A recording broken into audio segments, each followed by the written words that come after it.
الحمد للہ رب العالمین والصلاة والسلام علی من کان نبیا وآدم بین الماء والطین اما بعد فاعوذ باللہ من الشیطان الرجیم بسم اللہ الرحمن الرحیم۔ اس سے پہلے ہم نے پڑھا تھا کہ انسان جو بات کرتا ہے، انسان کے منہ سے جو بات نکلتی ہے، اس کی دو قسمیں ہیں، موضوع، محمل۔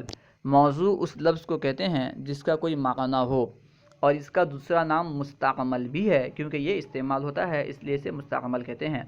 اور دوسری قسم ہے محمل، یعنی بے معنی لفظ جس کا کوئی معنی نہ ہو، جیسے روٹی ووٹی۔ روٹی ووٹی میں روٹی کا کیونکہ معنی ہے تو یہ موضوع لفظ ہے، مستعمل لفظ ہے، اور روٹی کا کوئی معنی نہیں ہے اس لیے یہ محمل لفظ ہے۔ موضوع لفظ کی دو قسمیں تھیں، مفرد، مرکب۔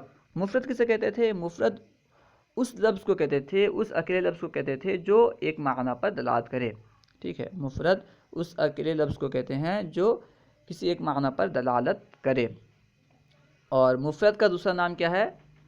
کلمہ بھی ہے۔ تو مفرد کی یعنی کلمے کی تین قسمیں ہیں، اسم، فعل، حرف۔ اسے ہم پڑھ چکے ہیں۔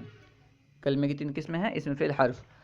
اور دوسری قسم تھی موضوع لفظ کی یعنی مستعمل لفظ کی دوسری قسم تھی مرکب۔ مرکب کسے کہتے ہیں؟ مرکب جو دو یا دو سے زائد کلموں سے حاصل ہو، جو دو یا دو سے زائد کلموں سے بنا ہو، اسے مرکب کہتے ہیں۔ پھر مرکب کی دو قسمیں تھیں، مرکب مفید، مرکب غیر مفید۔ مرکب مفید کا دوسرا نام ہے مرکب تام، اور ایک نام ہے جملہ۔ مرکب مفید کو مرکب مفید بھی کہتے ہیں، مرکب تام بھی کہتے ہیں، جملہ بھی کہتے ہیں۔ مرکب غیر مفید کا دوسرا نام ہے مرکب ناقص۔ آج ہم انشاءاللہ جملہ کے بارے میں پڑھیں گے۔ جملے کی اولاً جو دو قسمیں ہیں، جملہ خبریہ، جملہ انشائیہ، اسے پڑھیں گے کہ جملہ خبریہ کسے کہتے ہیں، جملہ انشائیہ کسے کہتے ہیں۔ پھر جملہ خبریہ کی اقسام پڑھیں گے کہ جملہ خبریہ کی دو قسمیں ہیں، جملہ اسمیہ، جملہ فعلیہ۔ جملہ اسمیہ کسے کہتے ہیں، جملہ فعلیہ کسے کہتے ہیں۔ جملہ اسمیہ اس جملے کو کہتے ہیں جس کی ابتدا اسم سے ہو، جس کی آغاز اسم سے ہو۔ جو جملہ اسم سے شروع ہو اسے جملہ اسمیہ کہتے ہیں۔ اور جملہ فعلیہ اس جملے کو کہتے ہیں جس کی ابتدا فعل سے ہو۔ پھر ان کی وضاحتیں پڑھیں گے، ٹھیک ہے۔ اور جملہ انشائیہ کسے کہتے ہیں، اسے پڑھنے کے بعد جملہ انشائیہ کی اقسام پڑھیں گے۔ جملہ انشائیہ اس جملے کو کہتے ہیں جس کے کہنے والے کو سچا یا جھوٹا نہ کہا جا سکے۔ جملہ خبریہ کسے کہتے تھے؟ کہ جس کے کہنے والے کو سچا یا جھوٹا کہا جا سکے۔ اور جملہ انشائیہ اسے کہیں گے جس کے کہنے والے کو سچا یا جھوٹا نہ کہا جا سکے۔ جملہ انشائیہ کی چند قسمیں ہیں، امر، دعا، ندا، عرض، اس طرح اس کی چند قسمیں ہیں۔ تو آئیے ہم کتاب سے پڑھتے ہیں۔ بسم اللہ الرحمن الرحیم۔ فصل: بداں کے جملہ خبریہ است کے قائل اشرا بصدق و کذب صفت تواں کرد۔ بداں کے تو جان لے کہ جملہ خبریہ است کے، جملہ خبریہ وہ ہے جو کہ قائل اشرا جس کے کہنے والے کو، قائل کا معنی ہے کہنے والا، قائل اشرا بصدق و کذب صفت تواں کرد جس کے کہنے والے کو صدق و کذب سے موصوف کیا جا سکے، یعنی جس کے کہنے والے کو سچا یا جھوٹا کہا جا سکے۔ بداں کے جملہ خبریہ است کے قائل اشرا بصدق و کذب صفت تواں کرد۔ تو جان لے کہ جملہ خبریہ وہ ہے کہ جس کے کہنے والے کو سچ اور جھوٹ سے موصوف کیا جا سکے، جس کے کہنے والے کو سچا یا جھوٹا کہا جا سکے۔ آگے مثال بیان کریں گے۔ وہ بر دو نوع است، اور وہ دو قسم پر ہے، اس کی دو قسم ہیں۔ وہ بر دو نوع است، اور وہ دو قسم پر ہے۔ اول، پہلی قسم ہے کے جزء اولش اسم باسط۔ پہلی قسم وہ ہے کہ جس کا پہلا جز اسم ہو۔ اول کے جزء اولش اسم باسط۔ پہلی قسم وہ ہے کہ جس کا پہلا جز اسم ہو۔ اول کے جزء اولش اسم باسط، پہلی قسم وہ ہو کہ جس کا پہلا جز اسم ہو۔ وہ را جملہ اسمیہ گوجند، اور اسے جملہ اسمیہ کہتے ہیں، یعنی جس جملے کی ابتدا، جس جملے کا پہلا جز اسم ہو اسے جملہ اسمیہ کہتے ہیں۔ وہ را جملہ اسمیہ گویند اور اسے جملہ اسمیہ کہتے ہیں۔ اب مثال بیان کر رہے ہیں، چوں جیسے زید عالم، جیسا کہ زید عالم۔ اب زید عالم کا معنی کیا ہے بیان کر رہے ہیں، یعنی زید دانا است، یعنی زید جاننے والا ہے۔ ٹھیک ہے، پہلے بیان کیے کہ جملہ خبریہ اس جملے کو کہتے ہیں جس کے کہنے والے کو سچا یا جھوٹا کہا جا سکے، سچ یا جھوٹ سے موصوف کیا جا سکے۔ پھر بیان کیا آپ سے کہ جملہ خبریہ کی دو قسمیں ہیں۔ پہلی قسم بیان کر رہے ہیں کہ ایسا جملہ جس کی ابتدا، جس کا پہلا جز جو ہو اسم ہو، اور جس جملے کا پہلا جز اسم ہو اسے جملہ اسمیہ کہتے ہیں۔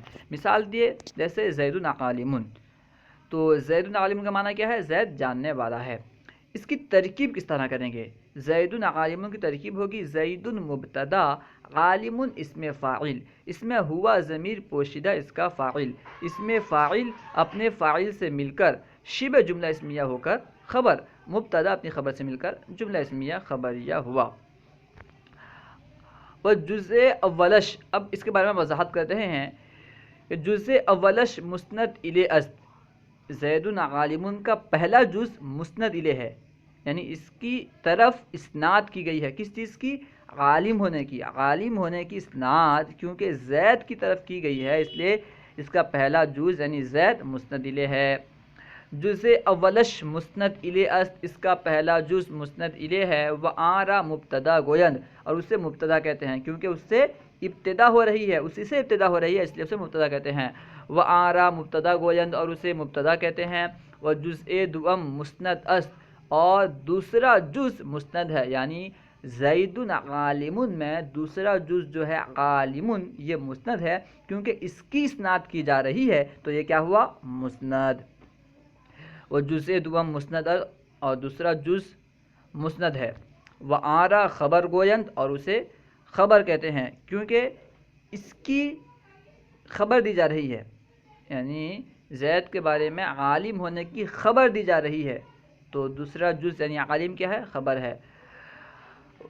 اور جزء دوم مسند است، اور دوسرا جز مسند ہے۔ وآرا خبر گویند، اور اسے خبر کہتے ہیں۔ دوم آ کے اب یہاں سے دوسری قسم بیان کر رہے ہیں، جملہ خبریہ کی دوسری قسم۔ دوم آ کے جزء اولش فعل باسط، جملہ خبریہ جو ہے جس کے کہنے والے کو سچا یا جھوٹا کہا جا سکے، اس کی دوسری قسم کیا ہے، دوم آ کے جزء اولش فعل باسط۔ دوسری قسم یہ ہے کہ اس کا پہلا جز فعل ہو، دوم آ کے جزء اولش فعل باشد۔ دوسری قسم یہ ہے کہ اس کا پہلا جز فعل ہو۔ وآرا جملہ فعلیہ گویند، وآرا اور اس کو جملہ فعلیہ گویند، جملہ فعلیہ کہتے ہیں۔ جس جملے کا پہلا جز یعنی جس جملے کی ابتدا فعل سے ہو اسے جملہ فعلیہ کہتے ہیں۔ وآرا جملہ فعلیہ گویند، اور اسے جملہ فعلیہ کہتے ہیں۔ وہ جزء دوم مسند الیہ، یہاں پہ کچھ عبارت چھوٹ گئی ہے کتاب میں، اس کتاب میں نہیں ہے۔ دراصل مصنف کی عادت ہے، جسے اس سے پہلے مصنف نے کیا کیا کہ جملہ اسمیہ کی تعریف بیان کی، جملہ اسمیہ کی تعریف بیان کرنے کے بعد مثال بیان کیے، مثال کے بعد مصنف نے اس کی وضاحت بیان کی کہ اس میں پہلا جز مسند الیہ ہے، اسے مبتدا کہتے ہیں، دوسرا جز مسند ہے، اسے خبر کہتے ہیں۔ ٹھیک اسی طرح یہاں پہ بھی مصنف نے فعل کی تعریف کی، جملہ فعلیہ کی تعریف بیان کی، تعریف بیان کرنے کے بعد مصنف اب مثال بیان کر رہے ہیں جو کہ اس کتاب میں موجود نہیں ہے۔ ٹھیک ہے، تعریف کیا ہے، آ کے دوم آ کے جزء اولش فعل باشد، وآرا جملہ فعلیہ گویند۔ دوسری قسم وہ کہ جس کا پہلا جز فعل ہو اور اسے جملہ فعلیہ کہتے ہیں۔ اس کے بعد ہے چوں، مثال دے کر بیان کر رہے ہیں، چوں ضرب زیدن، وہ یہاں موجود نہیں ہے۔ ٹھیک ہے، چوں ضرب زیدن، جیسا کہ زید نے مارا، چوں ضرب زیدن جیسا کہ ضرب زیدن۔ ضرب زیدن کا معنی کیا ہے، زید نے مارا، اس کو فارسی میں انہوں نے کہا زد زیدن، کیونکہ فارسی میں مارنے کے لیے زدن استعمال ہوتا ہے، زدن کا معنی ہے مارنا۔ تو کتاب کی عبارت کیا ہے، چوں ضرب زیدن یعنی زد زید، یعنی زد زید، یعنی جیسے ضرب زیدن، اس کا معنی ہے زید نے مارا۔ اس کی ترکیب کس طرح ہوگی، ضرب زیدن کی ترکیب ہوگی ضرب فعل ماضی مثبت معروف سیخا واحد مذکر غائب، زیدن اس کا فاعل، فعل اپنے فاعل سے مل کر جملہ اسمیہ خبریہ، جملہ فعلیہ خبریہ ہوا، کیونکہ شروع میں فعل ہے تو جملہ فعلیہ خبریہ ہوا۔ اب اس کے بعد مصنف نے بیان کیا تھا جو یہاں موجود نہیں ہے، وہ کیا تھا کہ جزء اولش مسند است، اس کا پہلا جز یعنی ضربہ زیدن کا پہلا جز مسند ہے، ضربہ زیدن کا پہلا جز مسند ہے کیونکہ اس کی اسناد کی گئی ہے، ضرب مارنے کی اسناد کی گئی ہے، اس کی طرف کسی کی اسناد نہیں کی گئی ہے، ٹھیک ہے۔ جزء اولش مسند است و آرا فعل گوین، اس کا پہلا جز یعنی ضربہ زیدن کا پہلا جز مسند ہے یعنی اس کی اسناد کی گئی ہے، وہ آرا فعل گویند اور اسے فعل کہتے ہیں، ٹھیک ہے۔ اب یہاں سے ہے وہ جزء دوم مسند الی است، وہ کتاب سے موجود ہے، دیکھیں اب کتاب سے دیکھیں، وہ جزء دوم مسند الی است اور دوسرا جز مسند الی ہے کیونکہ اس کی طرف اسناد کی گئی ہے، ماننے کی اسناد زید کی طرف کی گئی ہے، اور جزء دوم مسند الی است اور دوسرا جز مسند الی ہے، وہ آرا فاعل گویند اور اسے فاعل کہتے ہیں۔ ضربہ زیدن میں زیدن جو ہے کیا ہے، فاعل ہے، اس کی طرف ماننے کی اسناد کی گئی ہے، اور جزء دوم مسند الی است و آرا فاعل گویند اور دوسرا جز مسند الی ہے، اسے فاعل کہتے ہیں۔ و بدا کے مسند حکم است، اور تو جان لے کہ مسند حکم ہے، مسند کسے کہتے ہیں جس کی اسناد کی جائے، جانتے ہیں کہ جس کی اسناد کی جائے وہ کیا ہوتا ہے، مسند ہوتا ہے، اور وہ حکم ہوتا ہے، کسی پر حکم لگاتے ہیں، ٹھیک ہے، کسی کی طرف حکم کی اسناد کی جاتی ہے، حکم کی طرف کسی کی اسناد نہیں کی جاتی، ٹھیک ہے۔ وہی بیان کر رہے ہیں کہ بدا کے مسند حکم است، تو جان لے کہ مسند حکم ہے، وہ مسند الی آنچے بروے حکم کنند، اور مسند الی وہ ہے جس پر حکم کریں، جس پر حکم لگائیں، و بدا کے مسند حکم است، وہ مسند الی آنچے بروے حکم کنند، اور تو جان لے کہ مسند حکم ہے اور مسند الی وہ جس پر حکم لگائیں، حکم کریں، وہ اسم مسند و مسند الی تواند بود۔ اب بیان کر رہے ہیں کہ اسم جو ہے یہ مسند بھی ہو سکتا ہے، مسند الی بھی ہو سکتا ہے، اسم مسند اور مسند الی دونوں ہو سکتا ہے۔ جیسے پہلی مثال جو مصنف نے بیان کی تھی یعنی زید عالم، اس میں دیکھیں زیدن بھی اسم ہے، عالم بھی اسم ہے، لیکن ایک اسم ہے مسند الی، ایک ہے مسند، زید مسند الی ہے، عالم مسند ہے، تو معلوم کیا ہوا کہ اسم مسند بھی ہو سکتا ہے، مسند الی بھی ہو سکتا ہے۔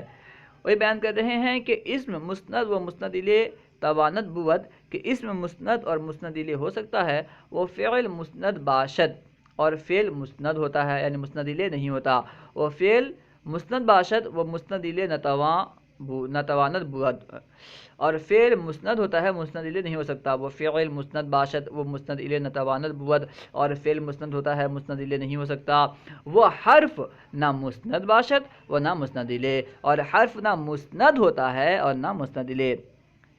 اسم جو ہے یہ مسند اور مسند الی دونوں ہو سکتا ہے، ٹھیک ہے۔ جیسے زید عالم، یہاں پہ دو زید مسند الی ہے، عالم مسند ہے، اور فعل جو ہے یہ مسند تو ہو سکتا ہے لیکن مسند الی نہیں ہو سکتا، یعنی فعل حکم ہوتا ہے، فعل کی اسناد کی جا سکتی ہے، فعل کو کسی پر محمول کر سکتے ہیں، فعل کی اسناد کی جا سکتی ہے، لیکن فعل پر کسی کا حکم نہیں لگایا جا سکتا، فعل کی طرف کسی کی نسبت نہیں کی جا سکتی، ٹھیک ہے۔ اور بیان کر رہے ہیں کہ فعل مسند باشد و مسند الی نتواں بود، کہ فعل مسند ہوتا ہے لیکن مسند الی نہیں ہو سکتا، اور حرف جو ہے یہ نہ مسند ہوتا ہے اور نہ مسند الی، ٹھیک ہے۔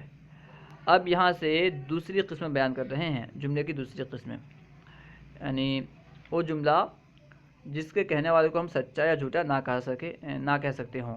آپ یوں بھی کہہ سکتے ہیں کہ جس جملے کو سچا یا جھوٹا نہ کہا جا سکے، دونوں اعتبار سے تعریف کی جاتی ہے کہ جس کے کہنے والے کو سچا یا جھوٹا نہ کہا جا سکے یا جس جملے کو سچا یا جھوٹا نہ کہا جا سکے۔ اب دیکھیں نیچے، بدا کے جملہ انشائیہ آنست کے قائلش را بصدق و کذب صفت نتواں کر، ٹھیک ہے۔ تو جان لے کہ جملہ انشائیہ وہ ہے کہ جس کے کہنے والے کو صدق و کذب سے موصوف نہ کیا جا سکے۔ بدا کے جملہ انشائیہ آنست کے قائلش را بصدق و کذب صفت نتواں کر، تو جان لے کہ جملہ انشائیہ وہ ہے جس کے کہنے والے کو صدق و کذب سے موصوف نہ کیا جا سکے، جس کے کہنے والے کو سچ اور جھوٹ سے موصوف نہ کیا جا سکے۔ اب بیان کر رہے ہیں اس کے اقسام کو مثالوں کے ساتھ. وہ آ بر چند قسم است، اور وہ چند قسموں پر ہے، یعنی اس کی چند قسمیں ہیں، جملہ انشائیہ کی چند قسمیں ہیں. امر، سب سے پہلی قسم کیا ہے؟ امر. امر کسے کہتے ہیں؟ امر کسے کہتے ہیں؟ کسی کو کسی کام کا حکم دینا، یعنی مخاطب سے کسی کام کو طلب کرنا، یہ کیا کہلاتا ہے؟ امر. اختصاراً اس کی تعریف یہ ہوگی کہ مخاطب سے کسی کام کو طلب کرنا، یہ امر کہلاتا ہے. امر حاضر معروف ہوتا ہے، امر متکلم اور امر غائب. ٹھیک ہے، تو یہاں پہ جو مختلف مثال بیان کر رہے ہیں، یہ امر حاضر کی مثال ہے، امر غائب اور متکلم کی مثال بیان نہیں کی گئی ہے، وہ بھی جملہ انشائیہ ہوتے ہیں. ٹھیک ہے، مثال بیان کر رہے ہیں. چوں اضرب، جیسے اضرب، اسے اضرب پڑھنا ہے، ازربا یا ازرب یا ازربو اس طرح نہیں پڑھنا ہے. کیا پڑھنا ہے؟ اضرب. اضرب کا معنی ہے تو مار. اس کی ترکیب اس طرح کریں گے، اضرب کی ترکیب کریں گے کہ اضرب جو ہے یہ فعل امر حاضر معروف صیغہ واحد مذکر حاضر. اضرب فعل امر حاضر معروف صیغہ واحد مذکر حاضر. اس میں انتا پوشیدہ، جس میں ان ضمیر فاعل تا علامت خطاب، پھر اپنے فاعل سے مل کر جملہ فعلیہ انشائیہ ہوا. وہ نہیں، دوسری قسم ہے جملہ انشائیہ کی نہیں. اب مثال بیان کر رہے ہیں. نہیں کسے کہتے ہیں؟ جس کے ذریعے سے کسی کو، مخاطب کو کسی کام سے روکا جائے. جس کے ذریعے سے، جس کلمے کے ذریعے سے مخاطب کو کسی کام سے روکا جائے، اسے کیا کہتے ہیں؟ نہیں کہتے ہیں. چوں لا تضرب، جیسے کہ لا تضرب. لا تضرب کا معنی ہے تو مت مار. مزن، نیچے دیکھیں لکھا ہے مزن، تو مت مار. لا تضرب تو مت مار. لا تضرب فعل نہیں ہے، اس کی ترکیب ہوگی لا تضرب فعل نہیں مثبت معروف. لا تضرب فعل نہیں مثبت فعل نہیں معروف. لا تضرب فعل نہیں معروف صیغہ واحد مذکر حاضر. اس میں انتا ضمیر پوشیدہ، اس میں ان ضمیر فاعل اور تا علامت خطاب، پھر اپنے فاعل سے مل کر جملہ فعلیہ انشائیہ ہوا. جس طرح لا تضرب جو حاضر کا صیغہ ہے، یہ جس طرح جملہ انشائیہ ہوتا ہے، اس طرح غائب اور متکلم کے صیغے بھی جملہ انشائیہ ہوتے ہیں، اور مجہول کا صیغہ بھی جملہ انشائیہ ہوتا ہے. اور استفہام، تیسری قسم ہے استفہام. استفہام کا معنی ہے سوال کرنا، پوچھنا. استفہام یعنی فہم، اس کو دیکھیں اگر لغوی اعتبار سے، یعنی کیونکہ یہ باب استفعال سے ہے اور حروف اصلیہ ہیں فا ہا میم، فہم سے بنا ہے. ٹھیک ہے، اور آپ جانتے ہیں کہ باب استفعال میں طلب ماخذ ہوتا ہے. آپ پڑھے ہوں گے یا آگے پڑھیں گے کہ باب استفعال میں اس کا خاصہ ہے طلب ماخذ طلب کرنا. تو استفہام کا معنی کیا ہوگا؟ سمجھنے کو طلب کرنا، فہم طلب کرنا، یعنی پوچھنا، سوال کرنا. استفہام پوچھنا، سوال کرنا. یہ کیا ہے؟ جملہ انشائیہ ہے. جیسے آپ سے کوئی سوال کرے کہ مثال دیکھیں، کیوں حل ضربہ زیدن، جیسے حل ضربہ زیدن یعنی کیا زید نے مارا. آپ سے کوئی پوچھے، سوال کرے کیا زید نے مارا، آپ اسے سچا یا جھوٹا نہیں کہہ سکتے. آپ یہ نہیں کہہ سکتے کہ آپ سچ بول رہے ہیں. وہ بول رہا ہے کیا زید نے مارا، آپ بولے ہاں آپ سچ بول رہے ہیں، یا نہیں آپ جھوٹ بول رہے ہیں. ایسا نہیں کہہ سکتے. ٹھیک ہے، اگر کہیں گے تو آپ کو لوگ بیوقوف کہیں گے. حل ضرب زیدن، کیا زید نے مارا، تو یہ جملہ انشائیہ ہے. تو اس کی ترکیب کیا ہوگی؟ حل حرف استفہام. حل جو ہے یہ حرف ہے، اور ضربہ فعل ماضی مثبت معروف صیغہ واحد مذکر غائب، زیدن اس کا فاعل، پھر اپنے فاعل سے مل کر جملہ فعلیہ خبریہ ہوا. اس کے بعد ہے تمنی. تمنی بھی جملہ انشائیہ میں سے ہے. تمنی کسے کہتے ہیں؟ تمنی کہتے ہیں کسی چیز کے حصول کی خواہش کرنا. کسی چیز کے حصول کی خواہش کرنا یعنی کوئی کسی چیز کا حصول آپ کو محبوب ہو، پسند ہو. ٹھیک ہے، چاہے اس کے امید ہو یا نہ ہو، کسی چیز کا حصول ہونا آپ کو پسند ہو، چاہے اس کے حصول کی امید ہو یا نہ ہو. ہم اتنا سمجھیں کہ تمنی کسے کہتے ہیں؟ آرزو کو کہتے ہیں. آسان لفظ میں یہ سمجھیں کہ تمنی آرزو کو کہتے ہیں. آرزو کرتے ہیں نا، اسے کہتے ہیں تمنی. مثال دیکھیں، جیسے لیتا زیدن حاضرن، اس کا معنی ہے کاش زید حاضر ہوتا. لیتا زیدن حاضرن، کاش زید حاضر ہوتا. تو اس کی ترکیب ہوگی لیتا حرف مشبہ بالفعل، زیدن اس کا اسم، حاضرن اس میں فاعل، اس میں ہوا ضمیر پوشیدہ اس کا فاعل. اس میں فاعل اپنے فاعل سے مل کر شبہ جملہ اسمیہ ہو کر خبر ہوا. اس میں حرف مشبہ بالفعل کا حرف مشبہ بالفعل اپنے اسم و خبر سے مل کر جملہ اسمیہ انشائیہ ہوا۔ اب نیچے دیکھیں، و ترجی، ترجی جو ہے یہ بھی جملہ انشائیہ میں سے ہے۔ ترجی کسے کہتے ہیں؟ ترجی کہتے ہیں کہ کسی پسندیدہ یا ناپسندیدہ چیز کی امید کرنا لیکن اس کے حصول کا یقین نہ ہو۔ کسی پسندیدہ چیز یا ناپسندیدہ چیز کی امید کرنا لیکن اس کا حاصل ہونا یقینی نہ ہو۔ مثال دیکھیں، مثال بیان کرتے ہیں، چون لعل زیدن غائب، جیسے لعل زیدن غائب، اس کا معنی ہوگا شاید زید غائب ہوگا۔ لعل عمرن ہے، زیدن نہیں، ٹھیک ہے، لعل عمرن غائب، شاید عمر غائب ہوگا۔ ترکیب ہوگی لعل حرف مشبہ بالفعل، عمرن اس کا اسم، غائب اس میں فاعل، اس میں ہوا ضمیر پوشیدہ اس کا فاعل، اس میں فاعل اپنے فاعل سے مل کر شبہ جملہ اسمیہ ہو کر لعل کی خبر، لعل حرف مشبہ بالفعل اپنے اسم و خبر سے مل کر جملہ اسمیہ انشائیہ ہوا۔ و عقود، عقود بھی جملہ انشائیہ میں سے ہے۔ عقود جو ہے یہ عقد کی جمع ہے۔ عقود کسے کہتے ہیں؟ ایجاب و قبول کو عقد کہتے ہیں۔ جہاں پہ ایجاب و قبول پایا جاتا ہے اسے عقد کہتے ہیں۔ جیسے خرید و فروخت میں ایجاب و قبول ہوتا ہے، یعنی ایک آدمی پہلے جو بولتا ہے، یعنی چاہے بائع ہو یا مشتری ہو، بائع یعنی بیچنے والا، مشتری یعنی خریدنے والا، چاہے بیچنے والا ہو یا خریدنے والا ہو، جو پہلے کلام کرتا ہے اسے کہتے ہیں ایجاب، جو بعد میں کرتا ہے اسے کہتے ہیں قبول۔ جیسے خریدنے والے نے کہا میں نے یہ سامان آپ سے اتنے میں لیا، مشتری نے کہا میں نے بیچا، ٹھیک ہے، بائع نے کہا کہ میں آپ کو اتنے میں بیچتا ہوں، مشتری نے کہا میں نے لیا، تو مشتری جو پہلے کہنے والا ہوگا وہ کیا ہوگا؟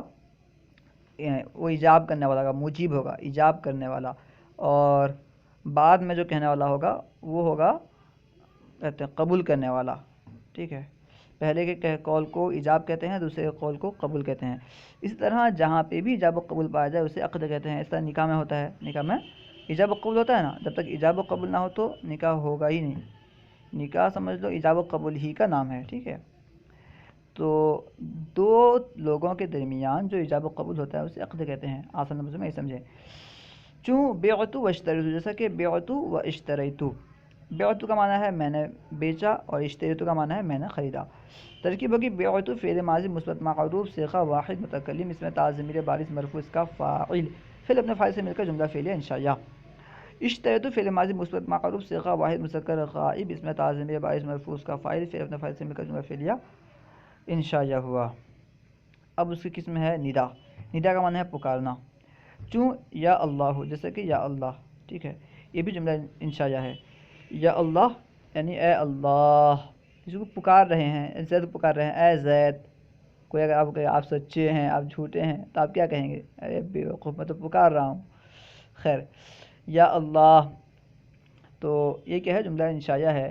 اس کی ترکیب کس طرح کریں گے؟ اس طرح کریں گے کہ یا جو ہے یہ حرف ندا قائم مقام ادعو فعل کے، ادعو فعل مضارع مثبت معروف صیغہ واحد متکلم، اس میں انا ضمیر پوشیدہ اس کا فاعل، اور لفظ اللہ منادہ مرفوع مبنی برضم، اور محلن منصوب مفعول بھی، فعل مضارع اپنے فاعل اور منادہ جو کہ مفعول بھی ہے محلن، اس سے مل کر جملہ فعلیہ انشائیہ ہوا۔ وہ عرض، اور عرض بھی کیا ہے؟ عرض بھی جملہ انشائیہ ہے۔ عرض کسے کہتے ہیں؟ نرمی کے ساتھ کسی سے کوئی چیز طلب کرنا عرض کہلاتا ہے۔ جیسے الا تنزل بنا فتصیب خیرن، آپ ہمارے پاس کیوں نہیں آتے تاکہ آپ خیر پائیں، بھلائی پائیں؟ آپ ہمارے پاس کیوں نہیں آتے تاکہ آپ بھلائی پائیں؟ تو اس کی ترکیب کس طرح کریں گے؟ دراصل یہاں پہ جو ہے نا اس کی ترکیب تھوڑی سی بھاری ہے، دھیان سے سنیں۔ الا تنزل بنا فتصیب خیرن، الا تنزل بنا جو ہے یہ الا یکون من کا نزول کے معنی میں ہے۔ الا تنزل بنا، الا یکون من کا نزول کے معنی میں ہے۔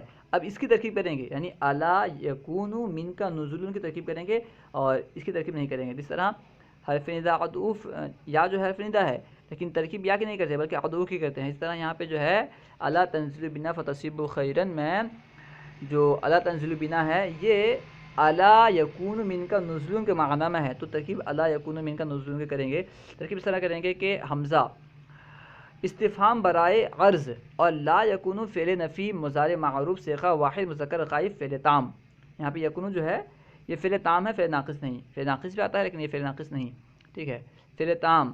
اور من ہے، من جو ہے یہ من حرف جار، لفظ جو حرف کاف جو ہے کاف ضمیر یہ ہے مجرور. حرف جار اپنے مجرور سے مل کر ظرف لغو یکون فعل کا. نزول معطوف علیہ، اس کے بعد نزول معطوف علیہ فا جو ہے یہ ہوا برائے عطف. اس کے بعد ان ناصبہ موصول حرفی مقدر، فا کے بعد ان کو مقدر مانیں گے جو کہ موصول حرفی ہوگا، ٹھیک ہے.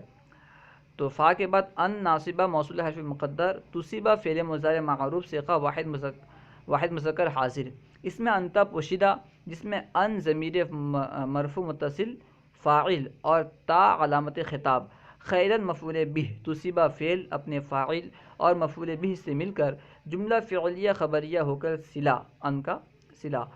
ان موصول حرفی اپنے صلہ سے مل کر بتاویل مفرد ہو کر معطوف، نزلا معطوف علیہ تھا تو یہ معطوف، نزلا معطوف اپنے معطوف علیہ سے مل کر فاعل لا یکون فعل کا، لا یکون فعل اپنے فاعل سے مل کر فاعل اور ظرف سے مل کر جملہ فعلیہ انشائیہ ہوا، ٹھیک ہے. ترکیب تھوڑی بھاری ہوتی ہے اس کی.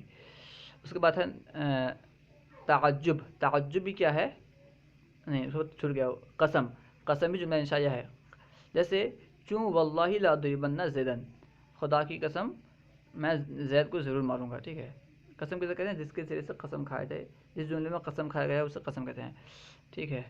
واللہ لاضربن زیدن، خدا کی قسم میں زید کو ماروں گا. اس کی ترکیب ہوگی کہ اسی ترکیب کریں گے، واو کو جو ہے نا واو یہ حرف قسم اور لفظ اللہ، واو جو ہے یہ حرف قسم اور لفظ واو کو بنائیں گے حرف قسم بنائیں گے، اور لفظ اللہ کو اس کا واو حرف جار بھی ہوتا ہے. جو واو حرف قسم ہوتا ہے وہ اصل میں حرف جار ہوتا ہے، ٹھیک ہے.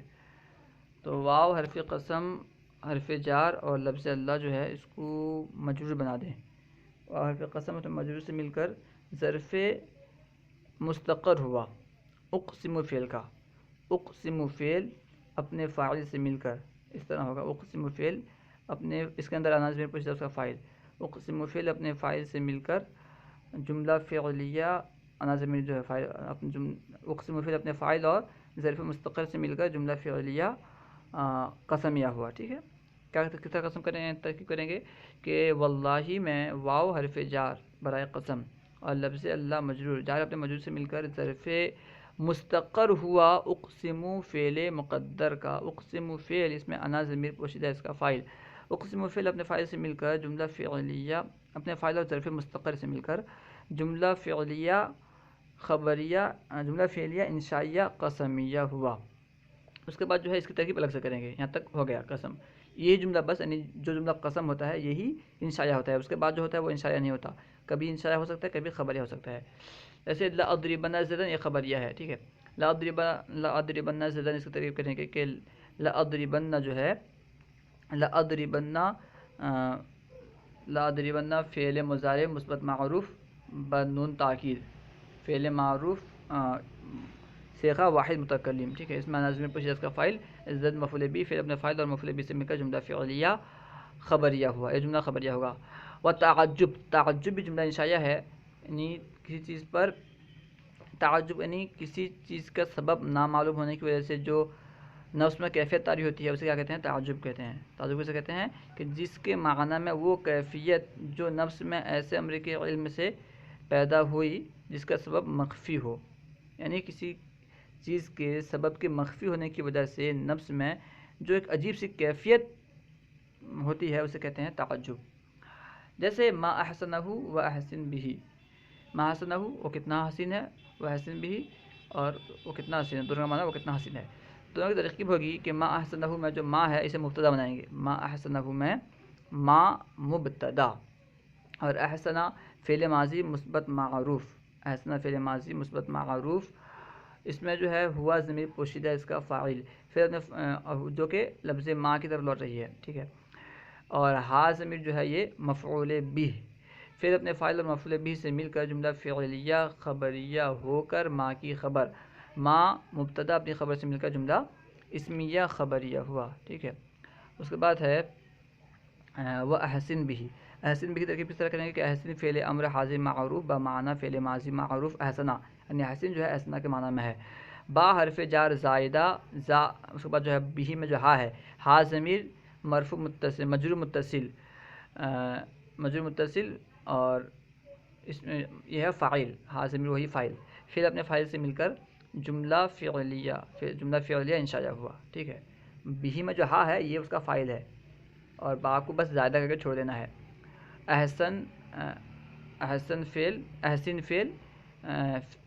جو ہے فعل امر حاضر معروف اور ماضی کے معنی میں ہے، احسنہ کے معنی میں، احسنہ فعل، اس میں جو با ہے، با حرف جار اور ہا ضمیر لفظاً مجرور اور اس کا فاعل، ہا ضمیر اپنے فاعل سے مل کر جملہ فعلیہ انشاء ہوا۔ اللہ و رسول عالم۔ اگر کوئی بات سمجھ میں نہ آئی ہو یا کوئی سوال کرنا چاہتے ہوں تو کمنٹ باکس میں سوال کریں، انشاءاللہ عز و جل ممکنہ صورت میں جواب دیا جائے گا۔ اگر آپ نے ابھی تک ہمارے یوٹیوب چینل فیضان درس انصاری کو سبسکرائب نہیں کیا ہے تو ضرور سبسکرائب کریں اور دعائے خیر میں ضرور یاد فرمائیں، بالخصوص ایمان کے خاتمے کی دعا کریں اور گناہوں سے بچنے کی دعا کریں۔ السلام علیکم ورحمۃ اللہ وبرکاتہ۔